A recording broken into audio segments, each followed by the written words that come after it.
Today we are going to be talking about online retailing, and in particular, we're going to be talking about some of the biggest challenges that dealers are facing as they start to implement online retailing on their websites. My name is Matt Weinberg. I'm the Senior Vice President of Consumer Experience here at Modal. I am a car guy, if you ask my kids, even though I haven't actually physically worked in a dealership in a little bit more than a decade. They will still tell you, if you ask them what their father does, they will say that I sell cars.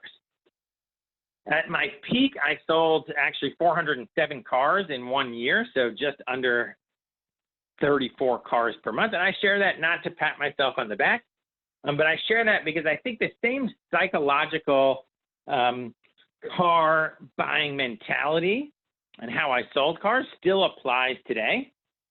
And that really is around building trust. And so that's going to be a big focus or big thread that we're going to talk about throughout today's webinar. We're going to talk a lot about trust. And to that end, we are in a customer or consumer revolution, or even a consumer experience revolution, if you will, not just in the automotive space, but really in all facets of our culture, of our life, and for most businesses. And a great example of this is 181 Fortune 500 CEOs a couple of months ago in August signed an open letter saying that they were changing the purpose of their corporations. And think about that for a second. Like, think about sitting down with your general managers, if you're at a dealer group, or your executive team, or if you're a general manager, sitting down with your sales managers and F&I managers and service managers and saying, you know what, we're changing the purpose of our company. We're changing our mission. So this should not be taken lightly. And prior to this, almost all Fortune 500 CEOs and Fortune 500 companies, their mission was creating shareholder value. And they've decided that they need to make a shift towards creating customer value. And let's be honest, it's not that groundbreaking. And frankly, they're really copycatting off of Jeff Bezos and Amazon. And the mindset that if we want to create the most profit and the most shareholder value, that we actually have to put our customers first. And so amongst those were Ford and GM CEOs as well. But this is just a fascinating shift that is a huge part of this consumer revolution, and really is very much part of what we're going to be talking about today in automotive retail. And to this end, before I share my next slide, if I could put you in a time machine, maybe it's a DeLorean, maybe it's not, I don't know, because it's a fictional time machine. I guess so is the DeLorean from Back to the Future. But if I could put you in a time machine and take you back to 2010, and you could invest in any company, and you still know everything that you know today, right? Think about Biff and his betting in Back to the Future. What companies or what company would you invest in? And I already mentioned one of them, I think, right? Amazon. The most common answers I get are going to be Amazon, Facebook, Google, and Apple. And you'd do really well if you went back to 2010 and invested in any of those companies. Netflix is another one that I get sometimes, but there's probably one on this screen that hopefully you're looking at and going, huh, interesting. And that's Domino's Pizza. And the reason why I share Domino's Pizza is because they're actually crushing Amazon, Apple, Facebook, and Google. It's not even close. And so what is happening here? And what does this have to do with online retailing and online retailing in the automotive space? By the way, Netflix was the only one that was close. And actually only 3 companies in this time frame that you're looking at on this chart, only 3 companies on the New York Stock Exchange and NASDAQ combined outperformed Domino's during this time frame. And 2 of them were biotech. One, by the way, was furniture company. But what happened? What did Domino's do?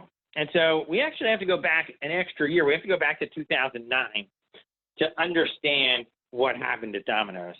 And in 2009, their chief digital officer sat down with the board and said, listen, as we go into the next decade, we need to make some serious changes in our company. And in particular, right now, he told them, we are a pizza company that happens to sell pizzas online.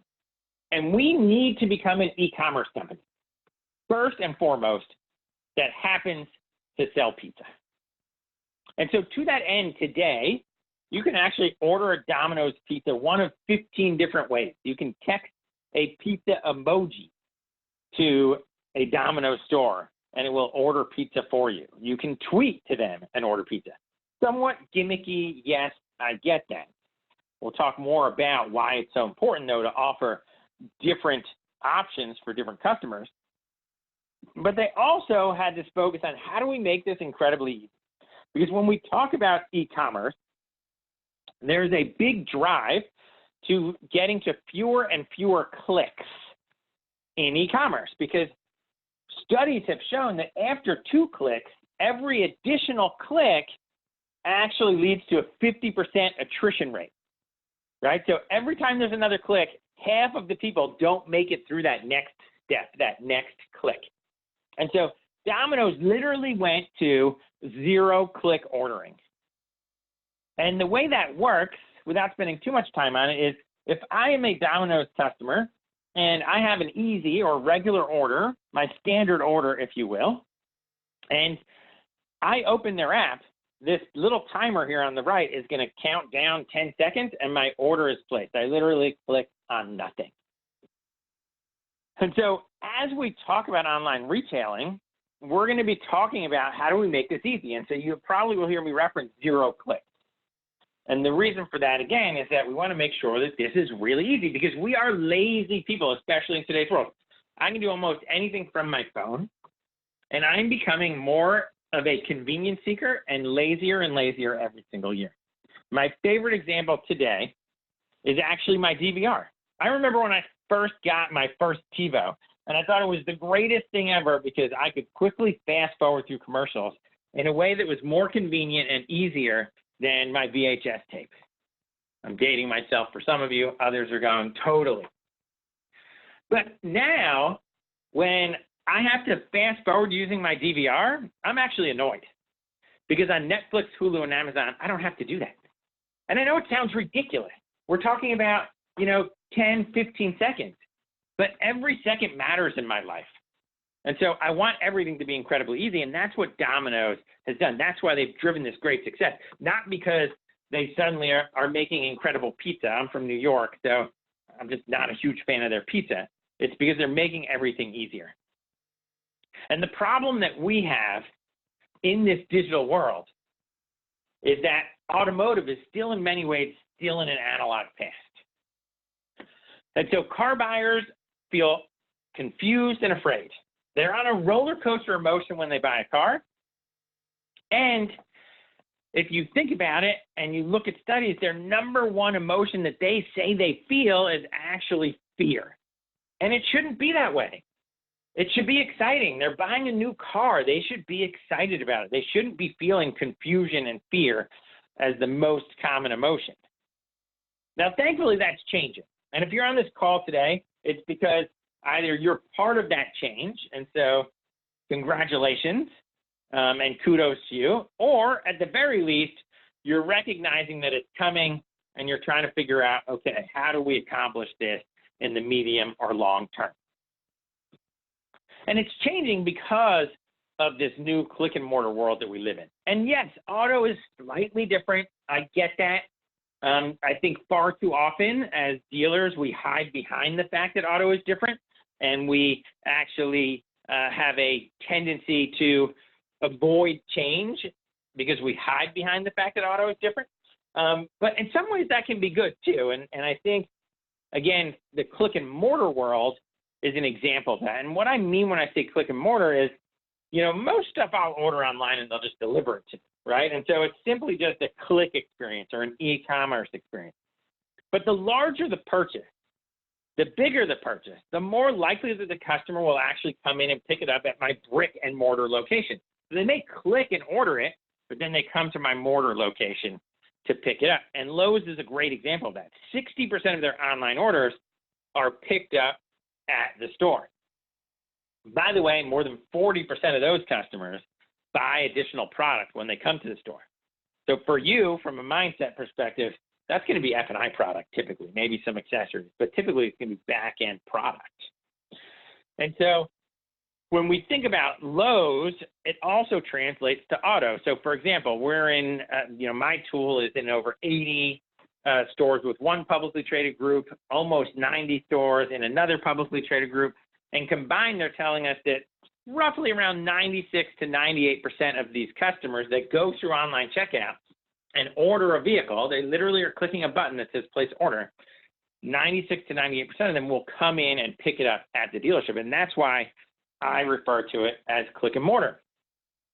But at the end of the day, this is about building trust. How do we use the click part of click and mortar to build trust? And what does that look like? Trust and rapport is a higher closing percentage and a higher gross profit. And if you're not already doing online retailing, or if you believe you're not doing online retailing on your website, I actually want to start by pointing out that I would probably argue that you are offering it. And here's what I mean. Your website most likely has a trade evaluation tool. Your website most likely has some form of a payment calculator. Certainly your website has the ability for customers to browse inventory, right? You've essentially got an inventory walk and product presentation on your website. You probably have a credit app on your website. And these are the core parts of online retailing. The only difference is it siloed? Are they all separate experiences? Or is it one stream? Is it one journey that the customer can follow? And that's really relevant because there's a resistance to offer this, but you probably already have it. And the way that you have it now is broken and actually creating less trust with the customer. And here's what I mean by that.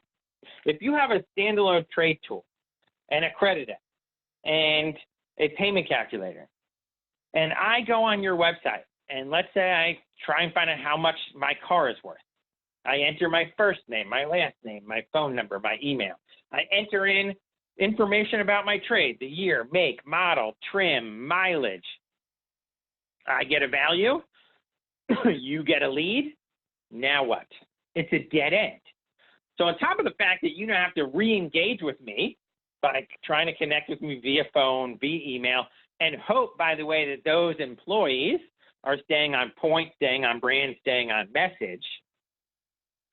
But now I come back. Maybe I even see an email from your team member, and it redirects me back to your website. And now I go to do the credit app. And the first thing it says is, what's your first name? As a customer, you're eroding trust because I already gave you that. I already gave you my first name, my last name. I already gave you my trade information. That should all be in there. I shouldn't have to re-enter it, right? So we'll talk more about that flow, but if I am having an experience where you don't remember information on your site that I've already given you, it actually erodes trust. The other thing that I think is relevant is if you have those pieces all broken up, then there's less awareness on the part of the customer. And by the way, some of you are sitting here going, you know what, he's right. I guess I do already have online retailing. So if you were not aware of it, then how could your customer be aware that you offer this? And this is the first challenge that we see in online retailing. This is the first of the 5 that we're going to talk about today, is awareness. Do your customers know that you offer online buying? And again, a lot of dealers I talk to didn't realize that they actually are offering it. Yes, it may be broken up, but you're offering it. So if you aren't aware, then how can your customer be aware? And by the way, why is it so important that they're aware? Why do they need to be aware? Well, they need to be aware because 9 out of 10 car buyers say that they're more likely to buy from a dealer that offers online checkout. Now, let's pause for a second because I know at least some of you on this call are going, wait a second, there's no way that 9 out of 10 customers are going to do this. And you're right, 9 out of 10 customers won't do it. That's not what this says. When asked the question, would you be more likely to buy from a dealership that offers online checkout, 9 out of 10 say yes to that question. Now, why are they saying yes? Let's start there. Let's look at the psychology. Well, they're comparing their last car buying experience at a dealership with Amazon Prime and Instacart and Uber Eats and all these other incredible experiences that we have at our fingertips with our phone today. And so, of course, when asked that question, would you be more likely to buy from a dealership that offers online checkout? Of course they say yes to that. But now they get onto a dealership website, and that fear, that emotion starts to kick in. Is this a fair price? If I fill this out, do I own it? I haven't even seen it, touched it, smelt it, felt it, right? So all this doubt creeps in. And so you're right, 9 out of 10 won't actually do it, but 9 out of 10 say that they would prefer that. So what that means to you is that you can actually build trust with these customers, even if they don't use it. You can still build trust because it's what they think they want until they get into the heat of the moment. So simply by offering it, you start to build trust. You're meeting them where they want to be. And so this trust is really critical. And by the way, just to give you some numbers, because some of you are probably wondering, well, I wonder, how many people actually will use it? My best example is one of our publicly traded groups. So this is public information that they report. In Q2 of this year, nearly 10%, so 9% and change of all of their sales went through online checkout. That was a 29% increase year over year from Q2 of 2018. But they have stores within that group that are doing less than 9%, and that means they have stores that are doing more. I think their best store, I know one month we looked at, they were at almost 18% of all sales, the customer went through online checkout. So the more you make the customer aware of this, the more trust you're going to be able to build. And so, yes, you can do that by making it obvious and, creating awareness on the website. But our best dealers are also leveraging it in their other forms of advertising, in their other advertising mediums.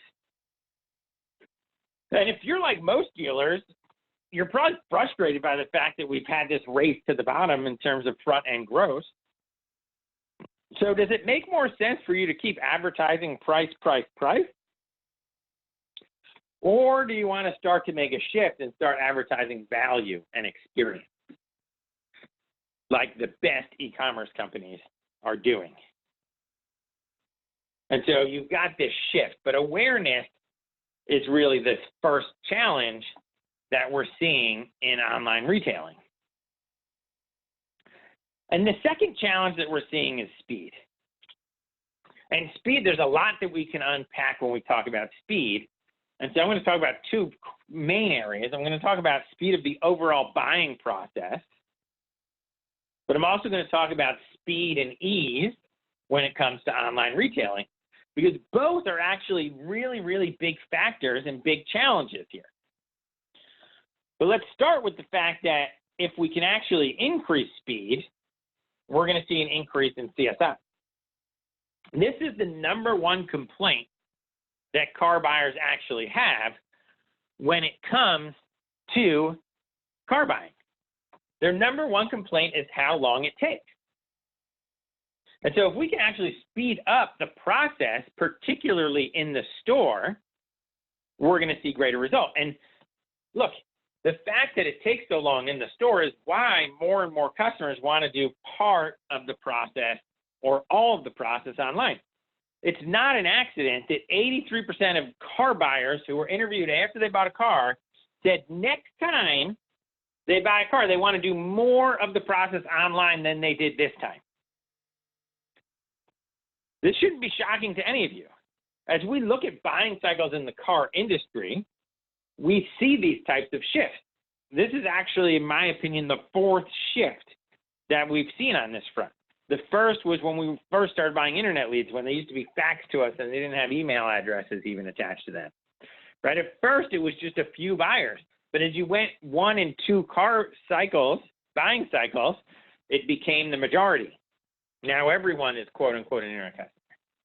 And then it was websites, right? Most car buyers weren't going on dealership websites, but you went through one or two cycles. And then same thing with digital marketing. When you first started, or early dealers were advertising on Google and then later Facebook, as you went through one or two cycles, we saw the shift. And we're already in the second cycle if we start thinking about some publicly traded groups that have been doing this for 4 years. If we think about Tesla, we think about Carvana. And so we want to speed up the process online. Again, think about 0 clicks. How do we make this incredibly easy? One thing that I think is really important for you to think about is the fact that if we can make this faster for the bulk of our customers, we're going to show great success. And here's what I mean by this. A lot of dealers, especially if you desk deals or have desk deals, you understand that a car deal can be pretty complicated, right? There's all different variations to a car deal. One of the big mistakes is trying to create an online retailing process that actually answers every single scenario. Because if you try to answer every single scenario and you've got the 10 or so % that are kind of unique and you're trying to answer that scenario, the other 80 or 90% of customers are being forced to jump through hoops that slow the process. And again, every click after 2 clicks means we lose 50% of the customers. So I share that because when we talk about the challenge of speed, what we really want to be focused on is how do we make this incredibly easy for the masses, not for every single scenario. And so this, again, has to be incredibly easy, and we need to get the customer through as quickly as possible. The other really important factor when we think about speed is this actually builds trust, right? Because when we think about the car buyer and their emotional makeup, if you will, and their psychology, there's 2 areas that I think are relevant to our conversation. The first is the longer they have to think about it, the more buyer's remorse kicks in. So you want to get them through this process on your website, in your online checkout, as quickly as possible, because once they've gone all the way through and click a button that says place order, there should be additional or more mental commitment and ownership of that vehicle and to do business with your dealership. And then the other one, which really ties into gross profit, is how fast are we getting them into our F&I office?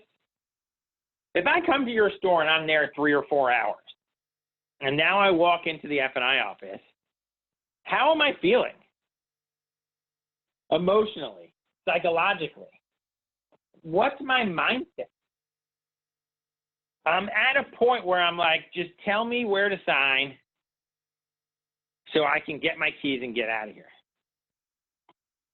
If, on the other hand, I've been in your store 30 minutes or 45 minutes or 60 minutes even, and now I go into the F&I office, how am I feeling? I'm much more open to learning how I protect my $30, $40, $50, $60, $70,000 investment. And so when we talk about speed, again, there's 2 core areas. It's, how quickly does online checkout work? How quickly can I get through this? Again, think about my story about the DVR. Think about your own behavior and how you want everything to be convenient, quick, and easy. Think about 0 clicks and dominoes. And then think about the second part, which is how quickly can I get them into the F&I office? So if they've uploaded things like driver's license, proof of insurance, their registration card, and images of their trade, how much quicker can my team get this customer into the F&I office? And we'll talk more about F&I profit in a little bit here, but speed, again, is really important. So in addition to speed and awareness, we also have a follow-up challenge. And again, there's multi-facets to this topic. The first one I want to talk about is simply the fact that each buyer's journey is unique. So again, right? Every car deal is somewhat different. We want to build for the masses, but flexibility is more important than ever. Again, Domino's, 15 different ways to order a pizza is one example. One of my publicly traded groups that I work with gave me another example in McDonald's, which I think really ties in here. And what he shared and what he shares with his dealers is, listen, McDonald's lets a customer buy one of 5 ways. They're buying a 99-cent hamburger.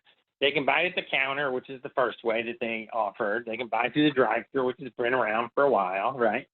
They can buy it at kiosk. It's newer, and I'm not a huge fan of kiosks at dealerships. And I'm not saying you can't have a kiosk for a busy Saturday when you have more guests than product specialists or in your service drive. Some people will use it. But for the most part, a kiosk is a computer with internet access, and we all have multiple computers with internet access between our phone, our tablet, our desktop. So if I come to your store, it's to engage with a human being or to see, touch, smell, feel that car. But that's the third way, is kiosk. I could also buy a McDonald's hamburger through the McDonald's app, right? Meaning ordering online. And they've teamed up with Uber Eats, so I can order it through Uber Eats and get it delivered as well. And so it's a hamburger. I can buy it one of 5 different ways. It's 99 cents. So from a car buying perspective, how do we let the customer have some flexibility in the process? And if you look on the left on the image, and you should see 3 calls to action: express purchase, explore payments, value trade. It's the same concept. It's allowing the customer to decide where do they want to start. If they click value trade, it creates a unique, flexible experience for them where it starts with value trade, then offers upgrades, then goes into payment calculator. If they click explore payment, it starts with payment calculator, then lets them add any upgrades, add their trade, shows them the payment calculator again with those new aspects of their deal, and then moves them on further down the path. An express purchase will simply start with upgrades, trade, and so on and so forth. And you get the idea. The customer has the ability to follow their unique path and start the process where they want. And this removes friction from the process, right? And so when we think about the experience and the journey and the follow-up that's going to take place, what tools do we have to remove friction from the process? And one of my favorite examples right now, we're launching a group of 44 websites up in the Midwest. And one of their stores got a Car Gurus lead. And the dealership representative got on the phone with this customer. And this customer was at Target with their 2 kids shopping. And the dealer representative said to this customer, hey, by the way, did you know that you can actually buy this car right on our website? You can actually go through the car buying process, upload your driver's license, proof of insurance. If you have a trade, ma'am, you can upload images of your trade and the registration card from your trade. And we'll do almost the whole thing online, and then you can just come and pick up the vehicle, or we can even deliver it to you. And this customer said, are you serious? And that customer at Target literally went through the process, uploaded her driver's license, uploaded her proof of insurance, then got to the trade photo part, walked out to the Target parking lot, took images of our trade, and uploaded that to the dealership. That's what you call removing friction. If you take your dealer hat off for a second and you put your customer hat on, and maybe in order to do this, maybe it's better if you think about, say, if you were buying a mortgage or something like that. And if you were talking to 5 mortgage brokers and 4 of them were hammering you about how they never lost a deal over price and when can you come and meet with them, or when can they come and meet with you, and essentially really trying to push hard to get you to do business with them. And then that 5th one said, hey, did you know that you can do almost all this online? And that's Quicken Loans and Rocket Mortgage. By the way, now the #1 originator of mortgages in our country. What they did was they removed friction from the process. They leveraged the technology online to help make a better experience for the customer and build more trust. And so this is this huge shift when we think about follow-up. How do we leverage online retailing to actually create more trust, which is higher closing percentage and higher gross profit? And so we want to reduce that friction, and we want to personalize it. How do we connect these online and offline experiences, knowing that your website gets more traffic than your showroom? Your showroom is actually an extension of your website today. Because every customer you have, maybe not every, but almost every customer you have is going to go on your website. And some of them will wind up in your showroom.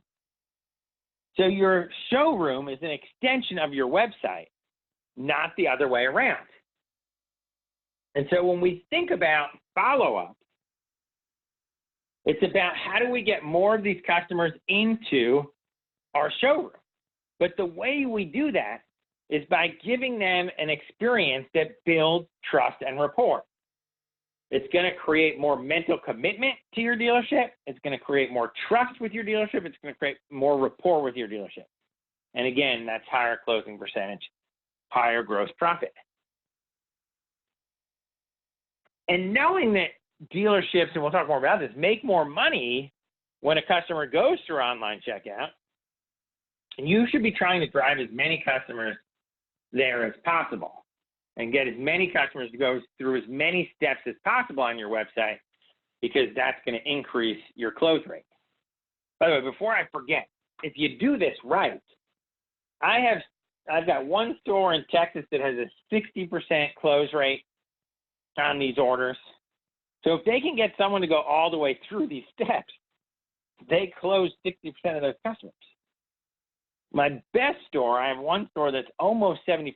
I think they actually have 1 or 2 months where they were over 75%, but their average is just under 75% of customers that go through this process wind up buying a car from this customer or from this dealership. So follow-up is critical. Challenge 4 is a really interesting one, and it's culture. And we just talked about some subtle shifts, I think, in culture. But culture is a really interesting conversation.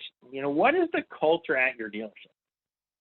And we have a huge culture problem at most dealerships. Now, maybe you're an exception, but the average turnover for salespeople at a dealership nationwide in 2018 was over 70%. Think about this for a second. Of the salespeople that started at a dealership on January 1st, 2018, more than 70% of them were not working at that dealership on December 31st of 2018. That is crazy. This is a major, major issue. Part of it is that we're struggling to keep millennials. They don't view selling cars as something that offers career growth at most dealerships. And so this is creating a very big challenge. When they're asked by their desk manager, who's maybe been in the car business for a really long time, to go and use, go say this to the customer or go say that to the customer, sometimes the millennial is mortified by what they're being asked to say. And so we need to start thinking about what is the cultural mindset at our dealership. And going back to my very first part of our conversation, what is the mission? What is the purpose? Is the mindset on your showroom floor to make as much money as possible? Or is it to provide the best consumer experience possible? And by the way, which mindset, which mission will actually lead to making the most money? And you may bucket this, by the way. And what I mean by bucket this is, if you think about a short term, that may be a different answer as to which one creates the most profit than if you think about medium term or long term. And if you're an incredibly competitive marketplace, I'm not telling you to completely change your culture overnight and to become a one price or upfront pricing store tomorrow. If you're in a more rural area, I think maybe it's something you should consider, or at least start to look at. When we look at the history of that shift, it was a lot harder, 5 years ago, and even harder 10 years ago. Dealers that are making that shift today are having less of a J curve. J curve meaning, if you think of a chart if you just drew a J on it, when you first go to one price or upfront pricing, we typically see a dip, and then you wind up actually selling more cars and making more profit eventually. But that J part, right, that curve where it dips is the challenging part. But I do think that even if you are not ready to make that kind of shift, which again, I'm not necessarily recommending, I do think that you need to start thinking about this. It's no wonder that car buyers don't have great feeling for car dealers when the people that they're talking to are paid based on making as much money as possible off of that customer. I mean, I remember being in sales meetings not that long ago where my GSM or sales manager is telling me as a salesperson that customer that's walking in, this is a Saturday morning, that customer, when you see them, they've got your money in their wallet. Don't let them leave with it. This is going to create friction, right? This is going to create an adversarial experience for the customer. So how do we shift this? How do we transform our culture to build trust? What does that look like? And I'm not saying that this should be about upfront pricing or one price. I don't think it should be. I think it should be more focused on what is the experience that the customer is having, and how do I offer them outlets to experience car buying the way that they feel more comfortable? How do I let them feel like they're in as much control as possible and give them a perception of control by letting them do as much of it as online as possible? And by the way, we have this huge fear about them doing all this online, but the reality is that 72% of them are going to buy something else when they come in anyway.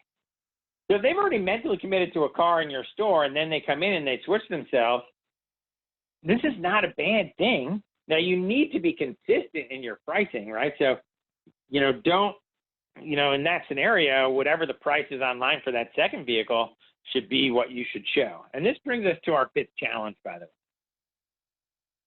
And that fifth challenge is pricing. And this is a whole nother can of worms. And again, I'm going to try and avoid, one price or upfront pricing, because again, it's not what I'm telling you to do. It's not what I'm recommending. Some stores have great success at it, but that's not what I'm talking about when it comes to pricing. But the reason why some stores are having great success in that path is because customers view a low price and a transparent price as the same thing. And in fact, the number one reason that car buyers say they chose one dealership over another when it came to buying a car is transparent pricing. I'm going to repeat that because I think this is critical. The number one reason car buyers said they chose to buy from one dealer over another is transparent pricing. Why? Because it built the most trust. If I feel comfortable in the price that you're giving me, I trust you more. And let me give you an example. As a vendor, right? As a vendor, and I consider myself a partner, but most dealers use the word vendor. So as a vendor, I need to build trust with you. How many of you have gotten a price from a vendor Maybe you've even already signed up with that vendor. And then you talk to a dealer friend, or maybe your 20 group meeting, and you learn that someone else has a different price that's a better price than you have. How do you feel about that vendor at that point? Trust is gone, and it's almost impossible to rebuild at that time. So low price is the same as transparent price in the car buyer's mind. So be transparent about your pricing. Now, we have another challenge, right, which is OEM regulations.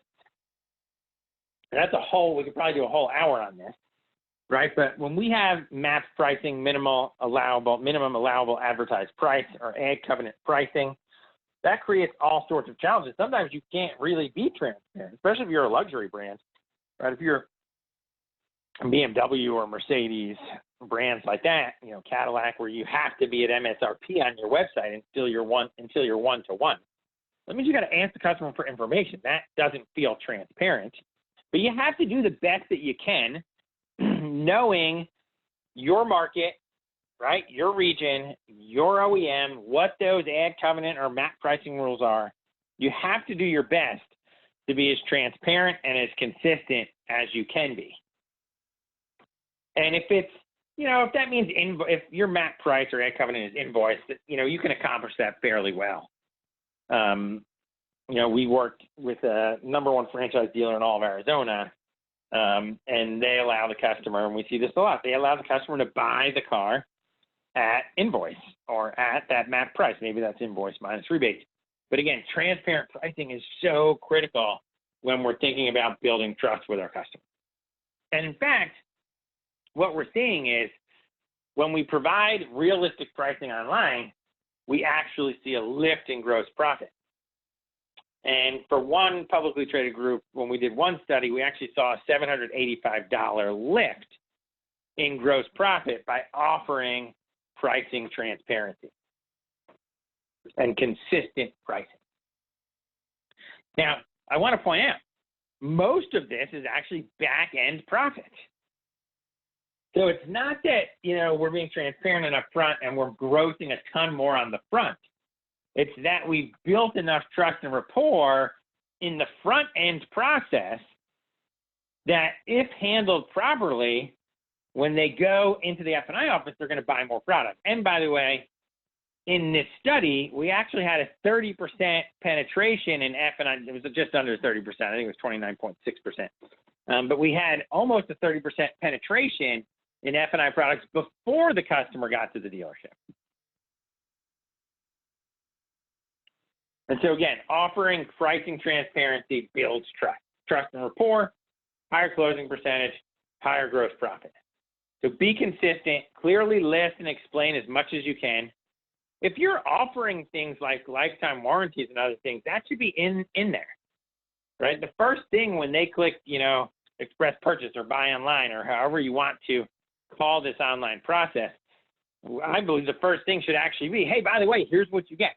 You get a year of wheel and tire protection, or you get, free window tint, or you get a lifetime warranty. Include these things. But make sure that everything is clear and listed out. And so those are our 5 challenges. But the bottom line, as you go and start to look at how do you implement online retailing, is trust. Again, trust is everything. I've said it a bunch of times because that's what this comes down to. If you think about your own buying behavior, why do you buy from Amazon instead of shopping around? And some of you may shop, but a lot of us don't, because you trust Amazon. You don't expect them to be the lowest price every time, but you expect them to be fair and transparent. And so trust is really critical. Time is really critical. And trust saves time, right? If you let them do the process that they want and they have more faith in you, it actually saves them time. Amazon, again, is this perfect example. If I trust that you're being fair. I know you're not the Red Cross. I know you're not the library. I think TrueCar is a great example of this, by the way. I know TrueCar is struggling right now to some extent. But TrueCar didn't go after the grinders. And I think that's one other important thing I actually wanted to mention earlier in our conversation is knowing that your showroom is an extension of your website. How are you using your website to build trust? We talked about that. But if you're worried about the grinders because, well, what if this customer thinks that's my best price, and you change your whole website process and layout to address the 10 or 20% that are going to grind you, beat the crap out of you, steal your lunch money, and then give you bad CSI, instead of focusing on the 70 to 80% that just don't want to pay more than their neighbor, right? They know you're not the Red Cross. They know you're not the library. They just don't want to get screwed. So where do you want to put your focus? Is it on the 70, 80%? Well, that's what TrueCar did, right? If you go and you look at their website, it's all about transparent car buying. I mean, just look at their name, TrueCar. And again, this is going to increase profit. So just real quick on this, I've got my two publicly traded groups that were rolled out almost across their entire group. One of them tells us that they see a $500 to $700 lift in gross profit when someone goes through our online checkout. Most of it, again, is F&I profit. And then the other one is telling us more like 3 to 4, sometimes 500 lift in gross profit, $50 to $100 front end, the rest back end. But again, this trust is going to increase profit. And so we can build trust online. Just to close out. And by the way, if you have any questions, you can type them into the chat. But we want to address these 5 challenges. And by doing so, we can build more trust, which once again is higher closing percentage, higher gross profits. But optimize your website and marketing. Make your customers aware that you are transforming the car buying process. I call this the 3 T's. You're transforming the car buying process by being transparent and saving them time. Offer a more flexible process that speeds up the car buying experience. Personalize that follow-up and leverage follow-up to make sure, once again, that the customer is aware that they can buy online. Start to look at ways to transform your culture. And again, I'm not saying to go home and change your pay plans today. In fact, I don't think that you should make huge changes. I think you want to start off small. You want to add this to your website. You want to get some team members who are excited about it. Build some excitement amongst those team members. Get this to 5, then 10%, then 15% of your business, and then start to leverage that and change the culture from within. Don't come in with a hammer and say, hey, we're going to fit this, square peg in this circle hole, right? It's not going to work if you try and do it all at once. There may be a few exceptions to that, but for the most part, you want to transform your culture from within by starting to make small changes to your website and to your process. And again, price fairly and consistently. And I'll just remind you one last time, the number one reason that car buyers said that they chose to buy from one dealership over another was pricing transparency. Oh, one last thing on that. An interesting study was shared for me. I actually don't have a copy of it, unfortunately. And so this is hearsay, which just want to share so that you know that, I don't have this, but somebody shared this with me, actually a very well-respected person in our industry. But they claim that one university did a study, and what they did in this study is they actually broke car buyers into 3 groups. And the first third, and these were customers that were showing up at a dealership, and the first third, so the first group, when the customer walked in the door, as soon as they landed the customer in a car, the first thing they did was they showed the customer the invoice price of that vehicle. The second group, they showed it to them right after the test drive, the invoice, that is. And the third group, they showed them the invoice on the vehicle when they gave them their first pencil. And so you can see at different stages, they showed the invoice price. The customers that paid the most for the car were the customers that saw the invoice first. The sooner they saw the invoice, the more they paid for the car. And at first, I was like, that's really interesting. But the more I thought about it, the more it made sense because they were able to actually anchor themselves to the invoice price. And they were able to anchor themselves to the fact that, hey, the dealer is saying that this is what they paid for the car. And so the longer that that customer was able to anchor themselves to that transparent pricing, the more that customer actually was okay with paying slightly more for the value. And I also believe that it's because that that dealership actually earned their trust early on. I mean, think about it again for a second. If you're walking into a dealership and you're like, I'm interested in the car, and like, hey, just so you know, here's how much we paid for it. By the way, let's look at the features. Let's go for a test drive. Right? And so that upfront transparency, again, leads to more trust, higher closing percentage, higher gross profit. If you have any other questions, you can contact me at matt@modalup.com. Thanks again for joining, everybody.